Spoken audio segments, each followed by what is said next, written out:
Real estate sector में क्या कुछ चल रहा है और किस तरह का बदलाव अब गुरुग्राम के रियल एस्टेट सेक्टर में हुआ है। साथ ही रेरा आने से गुरुग्राम के रियल एस्टेट सेक्टर को किस तरह का फायदा हुआ है।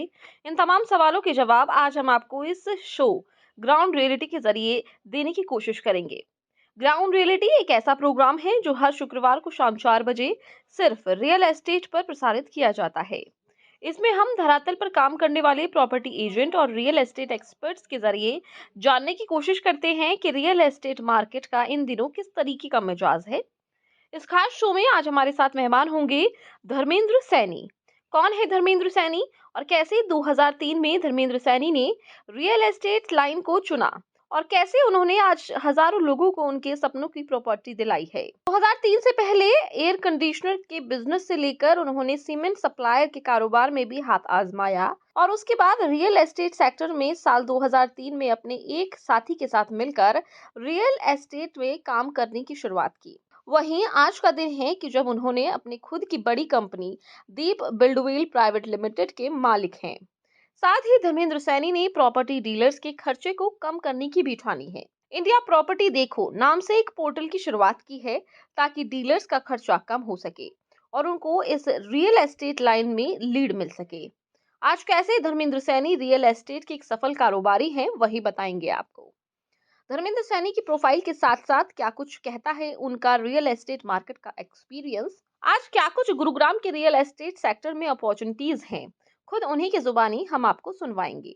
लेकिन उससे पहले अगर अभी तक आपने हमारे इस चैनल को सब्सक्राइब नहीं किया है तो चैनल को सब्सक्राइब जरूर कर लें ताकि नोटिफिकेशन के जरिए सीधी रियल एस्टेट की खबरें आप तक पहुंच सके। वहीं अगर आप भी रियल एस्टेट सेक्टर में काम करते हैं और हमारे इस खास शो ग्राउंड रियलिटी का हिस्सा बनना चाहते हैं तो अपनी राय आप हमारे शो के जरिए रख सकते हैं, जिसके लिए आप हमें संपर्क जरूर करें। तो चलिए अब हम धर्मेंद्र सैनी की जुबानी उनकी प्रोफाइल, उनके 21 साल का रियल एस्टेट सेक्टर का एक्सपीरियंस और उनके काम करने का तरीका, गुरुग्राम को किस तरीके से वो डेवलप होता हुआ देख रहे हैं, यही सब जानते हैं। मैं धर्मेंद्र सैनी, मैं रियल इस्टेट में जुड़ा हूँ काफ़ी लंबे समय से। और हम रियल इस्टेट में जुड़ के एक अच्छे प्लेटफार्म पे जाके बैठे हुए हैं आज की डेट में। और हमने गुड़गांव से स्टार्ट किया था रियल इस्टेट, और ये समझ लो कि आज रियल इस्टेट ब्रोकर से हम निकल के काफ़ी ऊपर तक आ गए हैं। और मैंने ये जर्नी जो स्टार्ट की थी ये 2003 से स्टार्ट की थी। उससे पहले मैंने शुरू से आज तक कोई जॉब नहीं की। ये मेरा शुरू से प्रोफाइल रहा है कि मैंने आज तक कोई जॉब नहीं की। 93 में जैसे हम 12th करके निकले, उसके बाद से मैं रियल में एक धंधे में आ गया था। जैसे हमने पहले एयर कंडीशंस के हमने काफ़ी काम करे, जैसे कैरियर हो गया, गोदरेज। गोदरेज तो उस टाइम नहीं था। कैरियर हो गया, वोल्टाज हो गया, कैलविलेटर है, इस तरह की सारी कंपनियों के हमने काफ़ी काम करे। वहाँ से एयर कंडीशन से हम निकल के हमने एक अलग लेवल शुरू किया, जिसमें हम सीमेंट सप्लाई करते थे। काफ़ी सीमेंट जैसे बिरला, श्री, अच्छी कंपनी का सारा सीमेंट सप्लाई करते थे। और ये सारा काम हमने मोस्टली दिल्ली में स्टार्ट किया था एयर कंडीशन का, और गुड़गांव में हमने सारा सीमेंट सप्लाई का काम किया। उसके बाद हम सीधा स्टेट में, जब एक हमारे दोस्त जो रियल एस्टेट का काम करते थे, जिनसे जिनके साथ मेरी पार्टनरशिप हुई कि हाँ रियल इस्टेट का एक अच्छी अपॉर्चुनिटी है, तो मैंने उनके साथ में कुछ काम करना स्टार्ट किया। तो देखा कि हाँ यार, ये जो चीज़ है, जो ये धंधा है, ये जो चीज़ें हैं, जो बिजनेस है, ये एक हम इसको अलग लेवल पे ले जा सकते हैं। तो हम स्टार्ट हो गए। हमने 2003 से मैंने इसको स्टार्ट किया। 2 या 3 के आसपास में हमने ये स्टार्ट किया था। तो बस ये लगा लीजिए वहाँ से जर्नी स्टार्ट हुई। मैंने अपनी लाइफ में 2 ऐसे बाज़ार के रियल एस्टेट के बंदे देखे हैं जिसका मेरे पास एक्सपीरियंस है। मैं आपको पूरा एक्सपीरियंस बताऊंगा कि रियल एस्टेट में कब, कैसे, कहाँ, कैसे हो सकता है। मैं आपको अभी सारी चीज़ें बताऊंगा आपको। तो रियल एस्टेट में बड़ा इंजॉय लेके काम करता हूँ मैं। मेरे को मज़ा आता है रियल एस्टेट में, प्रॉपर्टी में डील करना, प्रॉपर्टी को लेना देना। मैंने अच्छी खासी डीएलएफ हो गया, एमआर, अभी पीछे यूनिटेक तो चलो फेल हो गया है, लेकिन यूनिटेक में मैंने बड़ा काम किया है। तो उसके अलावा और बहुत बिल्डर होते थे। अंचल का उस टाइम में होता था, उन्होंने बड़ा काम किया उसका, बुकिंग लगाते थे। मतलब कि मेरे पास ये हाल था कि 2008 में जब डीएलएफ ने एक new town height project new Gurgaon में जब एंट्री करी थी, यहाँ से हटा के न्यू गुड़गांव में जब एंट्री करी, तो वहाँ पर उस एंट्री के अंदर ये समझ लो कि हम सबसे पहले थी मेरी कंपनी दीप बिल्डवेल, जिन्होंने उस टाइम में भी 70-80 बुकिंग उठाई थी और लाइन लगा करती थी डीएलएफ के अंदर में कि भाई बुकिंग ले लो, मेरी बुकिंग ले लो। तो डीएलएफ कहता था 70 है ना तो तुम्हें 20 ही मिलेगी। इतनी मारधाड़ हुआ करती थी, इतनी तेजी का टाइम था वो, 2008-9 की बात कर रहा हूँ मैं। उससे पहले का मंदा भी देखा मैंने, 2003 में जब बाजार मंदा हुआ था, फिर धीरे धीरे करके उठा, फिर 2008, 9, 10 में तो फुल स्विंग पे था। मतलब कि या मैं आपको ये बता सकता हूँ मोटा मोटा कि 2008 से लेकर के और 2011 तक जिन्होंने पैसा लगाया वो उनका कई गुना हो गया, कई गुना। तो रियल इस्टेट ऐसी चीज है, मतलब कि आपको कहीं से कहीं पहुंचा सकती है रियल इस्टेट के बारे में। तो इस तरह से हमने काम किया। अब आप देखो उसके बाद मैं टेक को लेके कहाँ पहुंच गया हूँ। मतलब कि मेरे को कमी लगी रियल इस्टेट में। सबसे बड़ी चीज क्या है किसी भी रियल इस्टेट के लिए? लीड। और लीड के लिए आपको आज की डेट में कहाँ जाना पड़ता है? क्या प्लेटफॉर्म है? जो ये जितने भी पोर्टल चल रहे हैं, जो कि आज की डेट में रियल इस्टेट वाले उनसे पैकेज खरीदते हैं, पैकेज खरीद के, और पैकेज भी कितने महंगे हैं, 1 लाख, 1.5 लाख, 2 लाख के पैकेज खरीदते हैं, और वो पैकेज खरीद के और वहां से लीड जनरेट करते हैं। तो जब मैंने देखा कि मेरा सबसे ज्यादा एक्सपेंसिव कहाँ हो रहा है, वो इन्हीं पोर्टल पे जा रहा है, और उन्होंने मोनोपोली कर रखी है। मोनोपोली मतलब कि ये 3-4 ही प्लेटफॉर्म है जिन्होंने अच्छी खासी रियल इस्टेट में मोनोपोली की हुई है, और वो अच्छा खासा पैसा एक डीलर से लेते हैं। तो मैं टेक का तो था ही, मेरे को थोड़ा आइडिया था, तो मैंने उठा करके एक अपना ही पोर्टल लॉन्च कर दिया। पोर्टल का नाम बताता हूँ, ये हमने कुछ इकट्ठे ग्रुप में बंदे हैं जिन्होंने हमने पोर्टल को बनाया, और अब मोस्टली लॉन्चिंग की स्थिति पर है।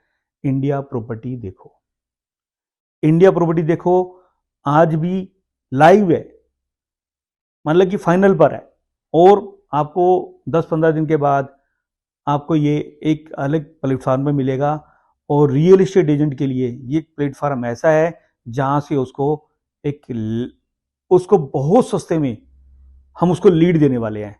मतलब कि मुझे नहीं लगता कि 1-2 लाख के पैकेज खरीदने की जरूरत पड़ेगी, क्योंकि क्या हो रहा है, जो अच्छे ब्रोकर हैं वो तो 1-2 लाख रुपए दे पा रहे हैं, लेकिन छोटे ब्रोकर को जिसको लाख रुपए देना पड़ रहा है ना, वो समझ लो कि लाख रुपए देता है, और लाख रुपए देने के बाद भी उसको सही ढंग की लीड नहीं मिलती। और लाख रुपए भी कहां से देता है? लाख रुपए कहां से देता है? वो देता है क्रेडिट कार्ड से। उसकी तो ईएमआई स्टार्ट हो जाती है, पर लेकिन उसकी डील नहीं हो पाती। तो एक छोटा सा पैकेज लो, मेरे पास बहुत कम रेट है, पैकेज है 5,000 से पैकेज स्टार्ट है। इंडिया प्रॉपर्टी देखो पे, इस पे आप प्लेटफॉर्म पे जाओ, इसको अच्छे से देखो। अगर आपको समझ में आता है तो मुझे लग रहा है रियल एस्टेट एजेंट के लिए इससे अच्छा प्लेटफॉर्म नहीं है। ये मैंने टेक के अंदर जा करके, और ये 2000 करीबन 22 में स्टार्ट किया था, और आज 24 है। लेकिन ये एक अच्छा प्लेटफॉर्म आप लोगों के लिए मैंने तैयार किया है, डीलर को देख के तैयार किया है कि डीलर की जितना तकलीफ होती है उसके लिए तैयार किया है। तो एक बार इंडिया प्रॉपर्टी देखो पे भी जरूर जाके देखना एक बार। हाँ, आप समझो जब स्टार्ट की थी ना हमने ये कंपनी, इस कंपनी में मैं और एक पार्टनर हुआ करते थे, और मैं शुरू से एक टेक को मैंने, आईटी को मैंने थोड़ा सा साथ में लेकर चला हूँ। ये समझ लो कि 2003-2002 के आसपास ही ये पोर्टल वेबसाइट बननी स्टार्ट हुई थी। उस टाइम में इतना क्रेज नहीं था कि भी आईटी कहाँ जाएगा, क्या होगा, ये कहाँ तक, कितनी इसकी रफ्तार है, क्या चीज़ है। उस टाइम में 2 ही डोमेन नेम अच्छे लगते थे, gurgaonproperties.com, gurgaonproperties.org। तो ये डोमेन उस टाइम में एक ही डोमेन गया हुआ था, gurgaonproperties.com, तो वो पहले ही चला गया था। तो मेरे को दूसरा डोमेन मिला gurgaonproperty.org। तो मैंने उस टाइम में अपना वेबसाइट बनाई, गुड़गांव की अपनी चीज़ें करी, मैंने सॉफ्टवेयर लिए, हमने इतने अच्छे अच्छे काम करे टैग के ऊपर लग करके। मतलब कि मैं गुड़गांव की बात करो तो मैं टैग के अंदर में शुरू से एक्टिव रहा हूँ, काफ़ी एक्टिव रहा हूँ। और ये लगा लीजिए मेरे पास ऐसी ऐसी चीज़ें थी। आपको एक छोटा सा एग्जांपल देता हूँ मैं। जैसे कि एक फ़ोन होता था 6600, नोकिया का फ़ोन होता था जिसमें ब्लूटूथ होते थे। उस टाइम में उसको हमने एक सॉफ्टवेयर बनवाया, उस सॉफ्टवेयर को हमने उससे कनेक्ट कराया ब्लूटूथ से, और उस टाइम में एक सिम पर 20,000 एसएमएस फ्री होते थे, 20,000 एसएमएस फ्री होते थे। अब उस टाइम डाटा नहीं होता था, तो जितना डाटा आपने इकट्ठा किया वो भी सफिशियंट होता था। हम क्या करते थे, 20,000 नंबर उसमें डालते थे सॉफ्टवेयर में, उसको ब्लूटूथ से कनेक्ट करते थे। 66 सेंटर मैनुअल फ़ोन होता था, ना कोई स्मार्टफोन, उसको कनेक्ट करते थे और 20,000 एसएमएस एक झटके में भेजते थे। आज रियल इस्टेट आज भी बूम पर है, और कोरोना के बाद तो पता नहीं क्या हुआ है, कैसे हुआ है। मतलब कि गुड़गांव के अंदर तो सप्लाई तक खत्म हो गई है। उसके दो तीन रीजन भी हैं। जैसे मान लीजिए अभी कोई नए सेक्टर नहीं आ रहे हैं, जमीन जो पुराने सेक्टर में थी वही बची हुई है। अब होता क्या है, गवर्नमेंट के फिक्स सिस्टम है कि अगर आपके 2 एकड़ है तो आप कमर्शियल बना पाओगे। ये मतलब कि मैं आपसे बात कर रहा हूँ 3-4 साल पहले की, 5 साल पहले तक यही सिस्टम था कि आपको 2 एकड़ है तो आप कमर्शियल बना पाओगे, आपके पास 11 एकड़ है तो आप फ्लैट हाई रेज बना पाओगे, अगर आपके 100 एकड़ है तो आप प्लॉटिंग की टाउनशिप ला सकते हो। तो ये फिक्स है। अब 100 एकड़ रही नहीं, तो 100 एकड़ नहीं रही तो गवर्नमेंट ने 5-6 साल पहले, 8 साल पहले एक दूसरी पॉलिसी निकाल दी जिसको बोलते थे दीनदयाल, और एक फ्लैट में पॉलिसी निकाल दी जिसको बोलते हैं अफोर्डेबल। अफोर्डेबल में क्या हुआ है कि आप 5 एकड़ में भी आप फ्लैट बना लो, और इसके अलावा अगर आप दीनदयाल की बात करो, इसे भी यही करा कि 5 एकड़ आपके पास है तो आप प्लॉटिंग कर लो, तो आप प्लॉटिंग कर लो आप। तो इस तरह से ये चीजें गवर्नमेंट ने निकाली। अब हुआ क्या कि उसमें भी लिमिट लगी लगी हुई थी कि 1 एकड़ में, एक सेक्टर में अगर 10 एकड़, आप 10 एकड़ तक ही आप अफोर्डेबल आ सकते हो। उसके बाद और कंडीशन लगा दी है कि अगर 30 एकड़ लैंड तक ही आप दीनदयाल ला सकते हो। और आपको बताता हूँ, गवर्नमेंट ने एक और 2-3 काम ऐसे कर दिए हैं जिससे सप्लाई और कम हो गई है। जैसे फ्लोर की बात करो तो 4 फ्लोर बंद कर दिए तो सप्लाई कम हो गई, और बात करो तो दीनदयाल की पॉलिसी बंद कर दी है गुड़गांव से तो और सप्लाई कम हो गई। सेक्टर नए है नहीं तो करेंगे क्या।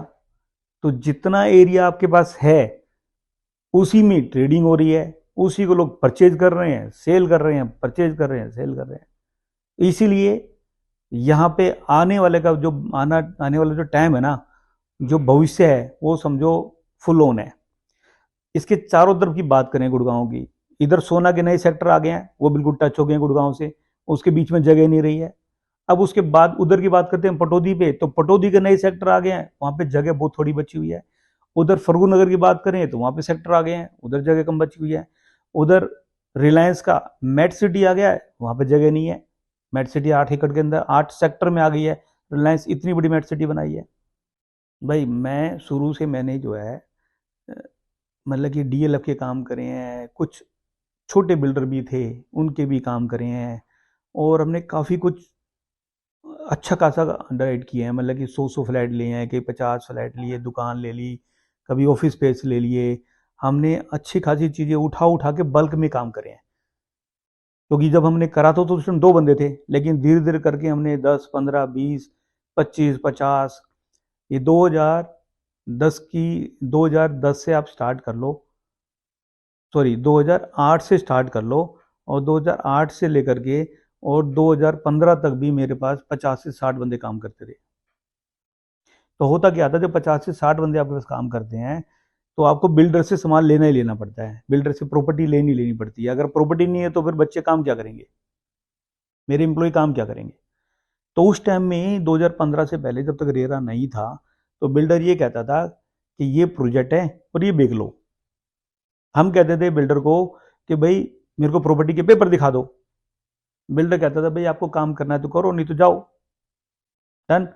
अब हमारे को बिल्कुल नहीं पता कि बिल्डर के डॉक्यूमेंट ठीक है या नहीं है, प्रॉपर्टी के पेपर हैं, लाइसेंस है, कोई चीज है या नहीं है, और हम मजबूरी में उसका काम हमें करना पड़ता था, चाहे वो चीज बेकार निकले या बिल्डर भाग जाए, हमारी मजबूरी होती थी काम करना।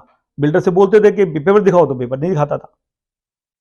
रेरा आने के बाद सबसे अच्छी चीज तो ये हुई है कि बिल्डर हमें पेपर दिखाए ना दिखाए, रेरा में जाके जरूर दिखाता है।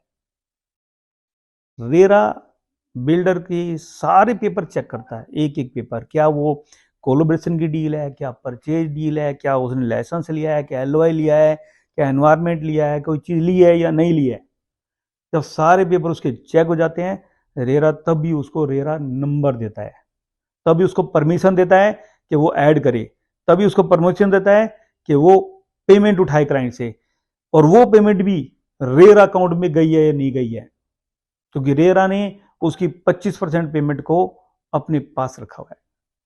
कल को अगर बिल्डर फेल हो जाता है तो रेरा उस पेमेंट को यूज करके आपको कहीं ना कहीं उस पर पेनल्टी, उसकी चीजें, बहुत कुछ कर सकता है। तो रेरा आने से इतना रियल एस्टेट अपने आप में जो अनऑर्गेनाइज फील्ड था, काफी हद तक ऑर्गेनाइज आपको लगता है। आज आपको डीलर से ये कहने की जरूरत नहीं है क्या ये बिल्डर अच्छा है या नहीं है, क्लाइंट आके सिर्फ पूछता है कि रेरा है या नहीं है। अगर रेरा है तो उसको विश्वास हो जाता है कि मैं किसी भी डीलर से काम करूं, एक को छोड़ो, मेरे से छोड़ो, किसी भी डीलर से काम कर सकता है। बिकॉज रेरा के बाद हमें एक हमें एक विश्वास मिला है, एक चीजें मिली है रियल एस्टेट में। और मैं खुद बताता हूं आपको, 2012 से पहले, हाँ, ये जो पुराने बंदे उनको सबका एक्सपीरियंस रहा है कि मोस्टली 50% जो बिल्डर हुआ करते थे, छोटे छोटे बिल्डर, वो भाग जाया करते थे। लेकिन आज इतना फर्क है, मुझे लग रहा है कि 95% ये जो रियल इस्टेट का जो काम है वो एक विश्वास के लायक हो गया है, और आपको इसे पैसा लगाना चाहिए। तो ये थे हमारे साथ धर्मेंद्र सैनी, जिन्होंने अपने और अपनी कंपनी के साथ गुरुग्राम के रियल एस्टेट सेक्टर की तमाम जानकारी हमें दी है। अगले शुक्रवार को शाम 4 बजे फिर इस शो के साथ हम एक नए मेहमान को लेकर आएंगे और आपको बताएंगे फिलहाल का रियल एस्टेट सेक्टर का मिजाज। वहीं अगर अभी तक आपने हमारे इस चैनल को सब्सक्राइब नहीं किया है तो चैनल को सब्सक्राइब जरूर कर लें और कमेंट करके अपनी राय रियल एस्टेट सेक्टर से जुड़ी हुई अपनी जानकारी हमें जरूर दें।